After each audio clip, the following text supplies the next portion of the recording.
Welcome friends, आप सभी का CTP टेक्निकल चैनल पे बहुत बहुत स्वागत है। तो HTML लैंग्वेज में किसी भी वेब पेज को डिज़ाइन करने से पहले आपको HTML के जो एलिमेंट्स होते हैं उनके बारे में पता होना बहुत ही ज़्यादा ज़रूरी है, जिससे जब आप वेब पेज को डिज़ाइन करें तो आपको कोई प्रॉब्लम ना आए।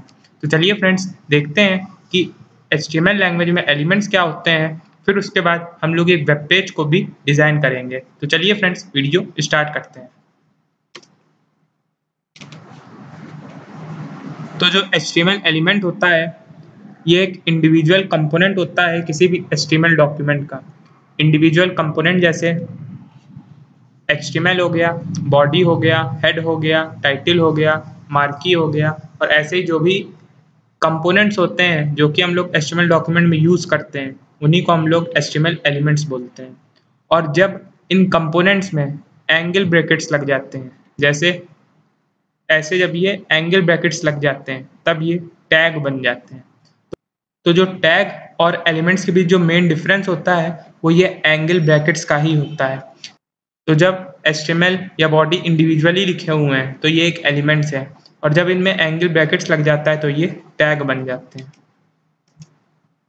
अब जो एलिमेंट्स होते हैं HTML में वो दो तरह के होते हैं। पहला कंटेनर एलिमेंट्स और दूसरे एम्प्टी एलिमेंट्स। सबसे पहले समझते हैं कंटेनर एलिमेंट्स क्या होते हैं। तो जो कंटेनर एलिमेंट होते हैं ये दो एलिमेंट्स होते हैं जिनमें ओपनिंग टैग भी होता है और क्लोजिंग टैग भी होता है। जैसे बॉडी हो गया, बॉडी में ओपनिंग टैग भी है और क्लोजिंग टैग भी है। ऐसे ही फॉन्ट हो गया, फॉन्ट में ओपनिंग टैग भी है और क्लोजिंग टैग भी है। ऐसे ही बोल्ड, अंडरलाइन और इटैलिक भी हो गया। ये सब भी जो होते हैं ये कंटेनर टैग्स के अंदर आते हैं। और पैराग्राफ हो गया, सेंटर हो गया, मार्की हो गया, टाइटल हो गया, हेड हो गया, तो जिनमें भी क्लोजिंग टैग होता है वो सब कंटेनर एलिमेंट्स के अंडर में आते हैं। फिर समझ लेते हैं एम्प्टी एलिमेंट्स कौन से होते हैं। HTML empty elements are those that require just the starting tag and do not require ending tag। मतलब है कि जो भी empty elements होते हैं HTML में उनमें सिर्फ starting tag होता है और ending tag नहीं होता है। जैसे ब्रेक हो गया, BR टैग हो गया। BR टैग का काम होता है कि ये लाइन को ब्रेक कर देता है। फिर IMG टैग हो गया, इसका काम होता है कि ये इमेज को इंसर्ट करता है किसी भी HTML डॉक्यूमेंट में। फिर HR टैग हो गया, HR जो होता है हॉरिजॉन्टल लाइन के लिए यूज होता है, तो इसका काम होता है कि ये हॉरिजॉन्टल लाइंस को ड्रॉ करता है HTML डॉक्यूमेंट में। तो अब फ्रेंड्स, इन टैग्स का यूज करके हम लोग एक HTML वेब पेज को डिजाइन करेंगे। तो अब वेब पेज को डिजाइन करने के लिए मैंने यहाँ पे नोटपैड++ टेक्स्ट एडिटर लिया है। आप चाहें तो नोटपैड का भी यूज कर सकते हैं या वर्डपैड का भी यूज कर सकते हैं। तो चलिए फ्रेंड्स, देखते हैं कि वेब पेज कैसे बनेगा। तो सबसे पहले आपको यहाँ HTML लिखना होगा, फिर इसके बाद हेड लिखेंगे। अगर आप नहीं जानते कि HTML का स्ट्रक्चर क्या होता है तो आप हमारा फर्स्ट वीडियो देख सकते हैं, जिसका लिंक मैंने आपको ऊपर आई बटन पे दे रखा है। फिर इसके बाद टाइटल लिखेंगे। टाइटल में वो लिखा जाता है जिस बेस पे या जिस टॉपिक में आप वेबसाइट को डिज़ाइन कर रहे हैं। तो मैं यहाँ पे HTML डॉक्यूमेंट लिख देता हूँ। फिर इसके बाद, क्योंकि टाइटल टैग जो होता है वो कंटेनर टैग है, इसलिए ये क्लोज भी होगा। अब इसके बाद हेड को क्लोज करते हैं, क्योंकि जो हेड होता है ये HTML का हेडर फाइल को डिफाइन करता है। अब इसके बाद बॉडी ओपन होगी।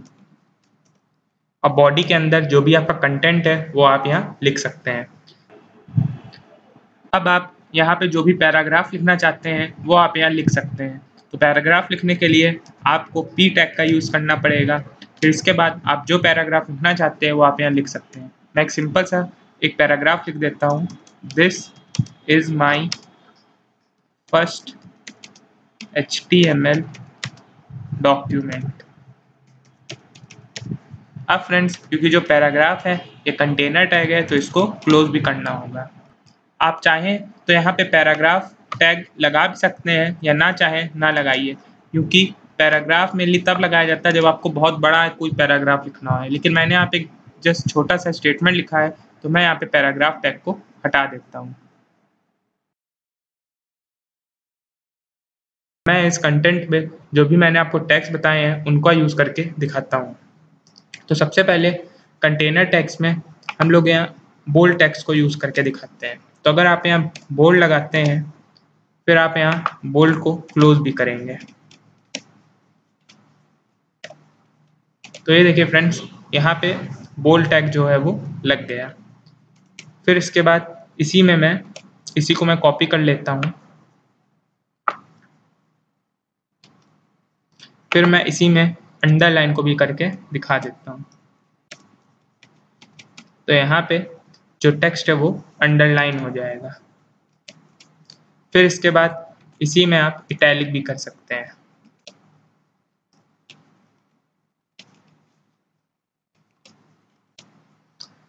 अब फ्रेंड्स, अगर आप चाहें तो इन सब में लाइन को ब्रेक भी कर सकते हैं। लाइन को ब्रेक करना मतलब होता है कि जब आप यहाँ BR टैग लगाएंगे, या पहले मैं इसको रन करके दिखा देता हूँ, फिर आपको ब्रेक टैग का सही यूज़ पता चल जाएगा। तो रन करने से पहले मैंने जो भी टैग्स खोले हैं उन सबको मुझे क्लोज करना भी बहुत ज़्यादा ज़रूरी है। तो मैं पहले इन टैग्स को क्लोज कर देता हूँ।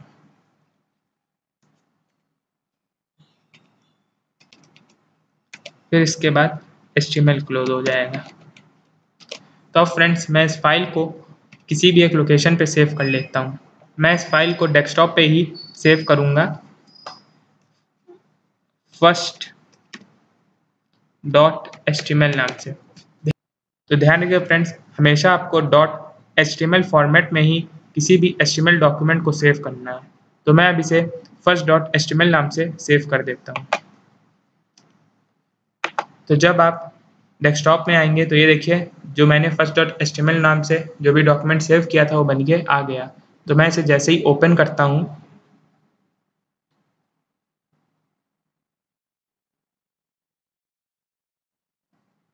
तो ये देखिए फ्रेंड्स, पहले जो टेक्स्ट आया ये बोल्ड आया है, फिर इसके बाद ये अंडरलाइन आया है, फिर इसके बाद ये देखिए यहाँ पे ये इटैलिक आया है।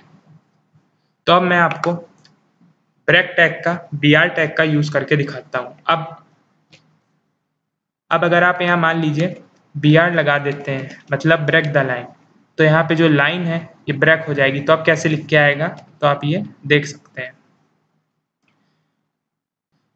तो जब आप इनमें BR टैग लगा देंगे, तो अब देखिए जब मैं इसे सेव करूँगा, फिर मैं इसे रीलोड करता हूँ, तो आप यहाँ देख सकते हैं कि जब आप यहाँ BR टैग जब लगा चुके हैं, तो अब यहाँ पे जो भी पैराग्राफ लिख के आया है वो एक एक लाइन छोड़ छोड़ के लिख के आया है। तो जब आपने BR टैग को नहीं लगाया था, तो यही जो तीनों पैराग्राफ थे ये एक सिंगल लाइन में लिख के आए थे। तो अब मैं आपको इसमें हॉरिजॉन्टल लाइंस को लगा के दिखाता हूँ। तो उसके लिए मैं फिर से Notepad++ में जाऊँगा, और मैं यहाँ पे इन तीनों पैराग्राफ्स के बीच हॉरिजॉन्टल लाइन लगा के दिखाता हूँ। तो मैं यहाँ पे HR टाइप कर दूंगा, HR, फिर आप यहाँ इसके बाद भी एक HR लगा दीजिए। तो जब मैं इसको सेव करूँगा और फिर मैं इस कोड को रन करके दिखाता हूँ, तो ये देखिए फ्रेंड्स, यहाँ पे तीनों पैराग्राफ्स के बीच ये लाइन खींच के आ गई। अब अगर आप चाहते हैं कि ये जो तीनों पैराग्राफ हैं ये सेंटर पे रहें, मतलब ये तीनों पैराग्राफ यहाँ सेंटर पे लिख के आए, तो आप सेंटर टैग का यूज़ कर सकते हैं। तो उसके लिए आपको फिर से Notepad++ में जाना होगा, और फिर यहाँ पे सेंटर टैग को इंटर करना होगा। तो उसके लिए मैं सिंपली यहाँ पे सेंटर टैग को इंटर कर देता हूँ। अब क्योंकि जो सेंटर टैग है ये भी एक कंटेनर टैग है, तो इसको भी मुझे क्लोज करना ज़रूरी है। तो अब मैं इसे सेव कर देता हूँ। फिर मैं जैसे ही इस कोड को रन कराऊंगा, तो ये देखिए फ्रेंड्स, यहाँ पे ये जो तीनों पैराग्राफ्स थे ये सेंटर पे लिख के आ गए। अब आप यहाँ मार्की टैग का यूज़ करके इन तीनों पैराग्राफ को किसी भी एक डायरेक्शन में रन करा सकते हैं। तो उसके लिए मुझे मार्की टैग को इंटर करना होगा। तो मैं यहाँ पे मार्की टैग लगा देता हूँ। अब क्योंकि मार्की टैग जो है ये एक कंटेनर टैग है तो ये क्लोज भी होगा।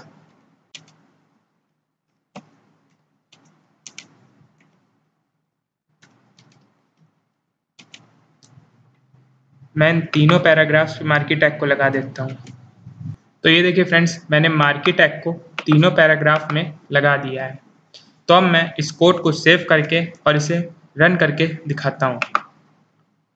तो मैं जब इसे रीलोड करूँगा तो ये देखिए फ्रेंड्स, यहाँ पे जो तीनों पैराग्राफ थे ये देखिए चल के आ रहे हैं। अगर आप चाहें तो इनको अप टू डाउन भी चला सकते हैं, लेकिन उसके लिए आपको एट्रीब्यूट्स का यूज़ करना होगा, जिसे मैं आपको अब नेक्स्ट आने वाली वीडियो में बताऊंगा। तो बस फ्रेंड्स, आज के वीडियो में इतना ही। तो मिलते हैं नेक्स्ट वीडियो में। तब तक के लिए अगर आप हमारे चैनल पर नए हैं तो हमारे चैनल को सब्सक्राइब कर दीजिए, और वीडियो पसंद आया हो तो लाइक करिए और शेयर करिए। Thank you.